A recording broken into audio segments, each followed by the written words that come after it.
Hello students, ఈరోజు మనం మగధన్ ఎంపైర్కి సంబంధించిన టెస్ట్ ఎక్స్ప్లెనేషన్ చూద్దాం. So Magadhan umpire, Magadhan dynasty అంటే మనకి ఏమేమి వస్తాయి?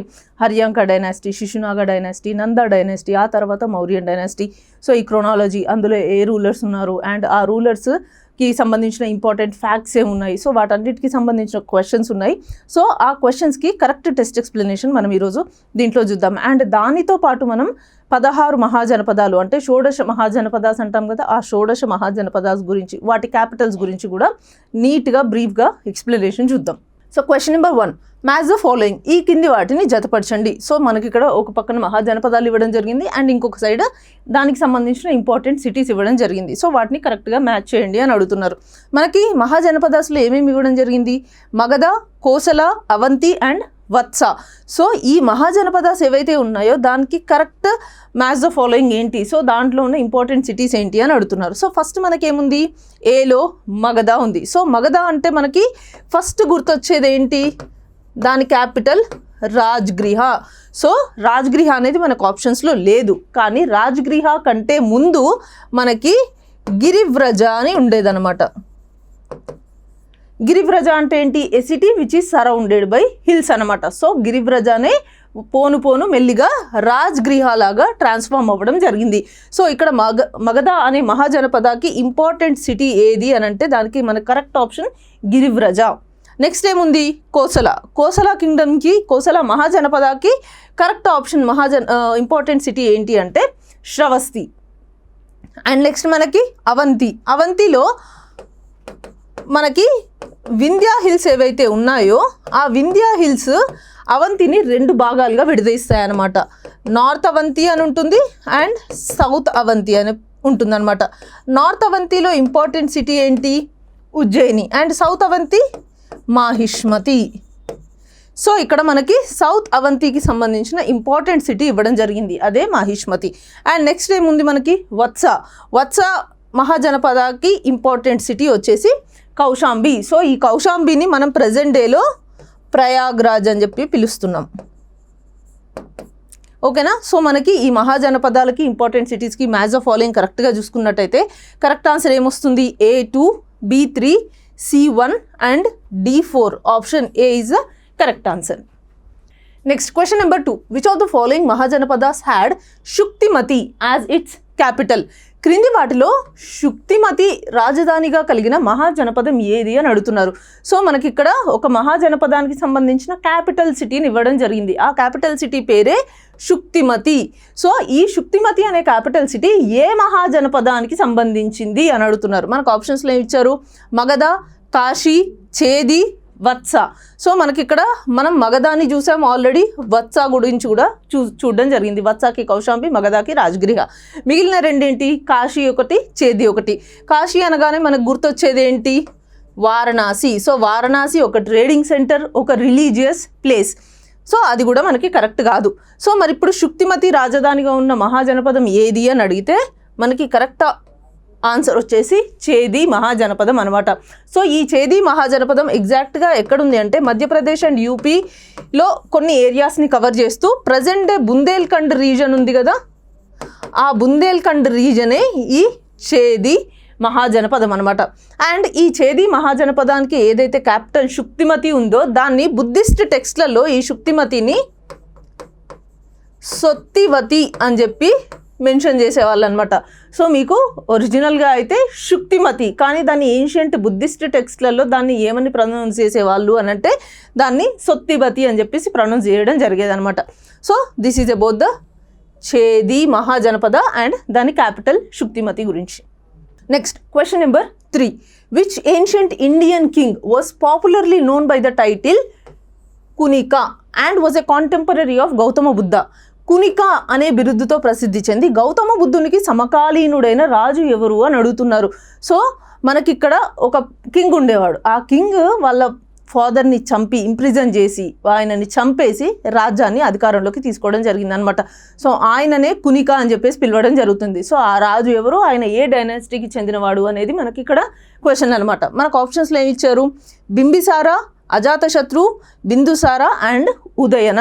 మనకి ఇక్కడ కునిక అనే బిరుదు కరెక్ట్గా ఎవరికి ఇచ్చారు అని అంటే అజాతశత్రువుకి ఇవ్వడం జరిగింది. ఎందుకు అజాతశత్రువుని కునిక అని పిలుస్తున్నారు అని అంటే ఆయన తన తండ్రి అయిన బింబిసారునిడిని జైల్లో బంధించి ఆ తర్వాత చంపి హర్యాంక డైనాసిటీని అధికారంలోకి తీసుకోవడం జరిగిందనమాట. అందుకే అజాతశత్రువుని కునిక అని చెప్పి పిలవడం జరుగుతుంది. సో బింబిసారుడు ఎవరు? హర్యాంక డైనాసిటీ యొక్క ఫౌండర్ అనమాట. సో ఈయన తర్వాత వచ్చిన వాడే అజాతశత్రు. అండ్ అజాతశత్రు తర్వాత వచ్చింది ఎవరు? ఆయన సన్ ఉదయిన్. ఇక్కడ మనకు ఆప్షన్స్లో ఉదయనుడు అని ఉంది. సో ఉదయనుడు ఈయన ఎవరైతే ఉన్నారో ఈయన వత్స కింగ్డమ్కి రూలర్ అనమాట.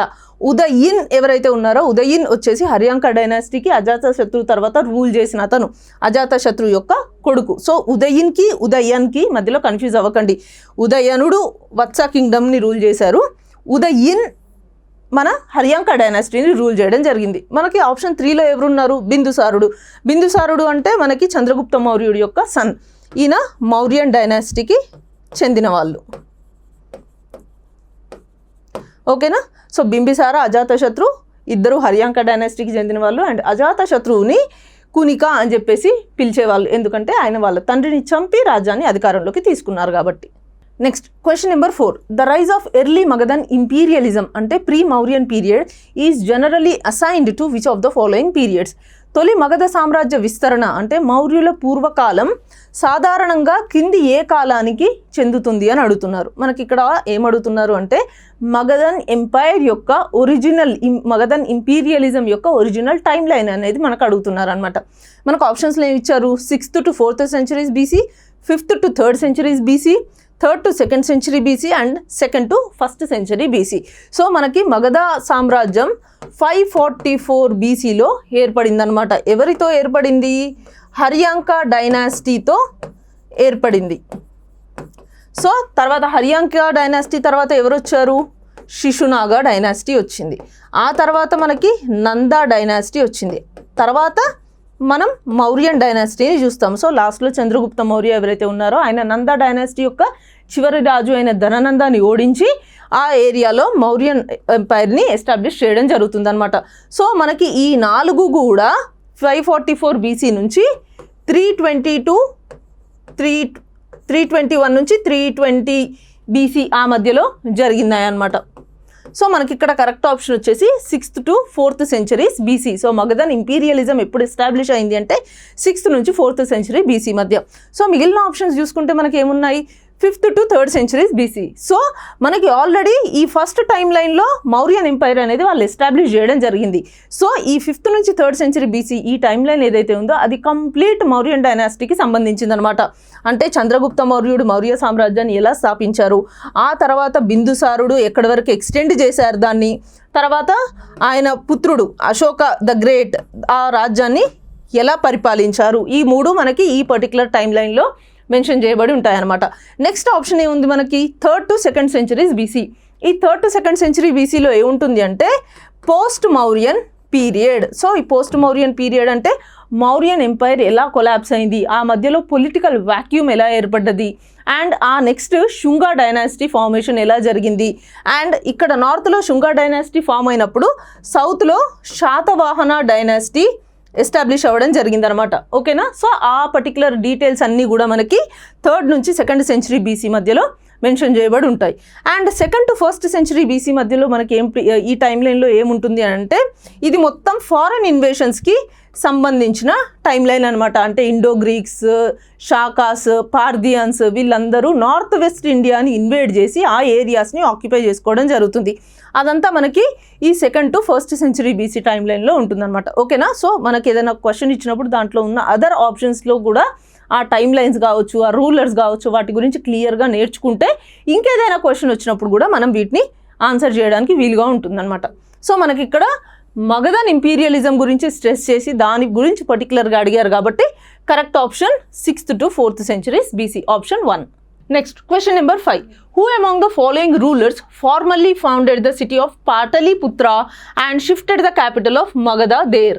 క్రింది పాలకులలో పాటలీపుత్ర నగరాన్ని అధికారికంగా నిర్మించి మగధ రాజధానిని అక్కడికి మార్చిన రాజు ఎవరు అంటున్నారు. సో మనకి మగధ రాజధాని యొక్క ఇనీషియల్ క్యాపిటల్ ఏముండే, రాజ్గృహ లేదా గిరివ్రజ. సో రాజ్గృహ నుంచి పాటలీపుత్రకి అఫీషియల్గా క్యాపిటల్ని షిఫ్ట్ చేసింది ఎవరు అని చెప్పి అడుగుతున్నారనమాట. సో మనకి ఈ మగధ సామ్రాజ్యంలో ఫస్ట్ వచ్చే డైనాసిటీ ఏంటి, హర్యాంక డైనాసిటీ. ఈ హర్యాంక డైనాసిటీ ఫౌండర్ ఎవరు, బింబిసారుడు ఫస్ట్ దాన్ని సామ్రాజ్యాన్ని, ఆ రాజ్యాన్ని ఎస్టాబ్లిష్ చేయడం జరిగింది. ఆయన తర్వాత అజాతశత్రు వచ్చారు. అజాతశత్రు కూడా రాజ్గృహ నుంచే పాలించడం జరిగిందనమాట. కానీ ఆయన వజ్జీ కాన్ఫెడరసీతో ఫైట్ చేస్తున్నప్పుడు, వాళ్ళతో వార్ చేస్తున్నప్పుడు అజాతశత్రు ఏం చేశారు అంటే మిలిటరీ అవుట్పోస్ట్ కోసం ఒక చిన్న గ్రామాన్ని ఏర్పరచుకున్నారనమాట.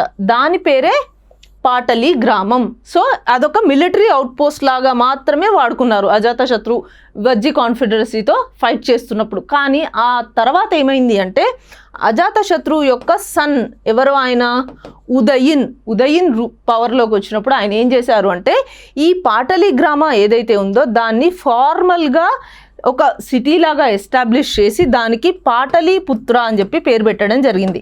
ఆ పాటలీపుత్రనే ఆయన అఫీషియల్గా క్యాపిటల్ అని చెప్పేసి అనౌన్స్ చేశారనమాట.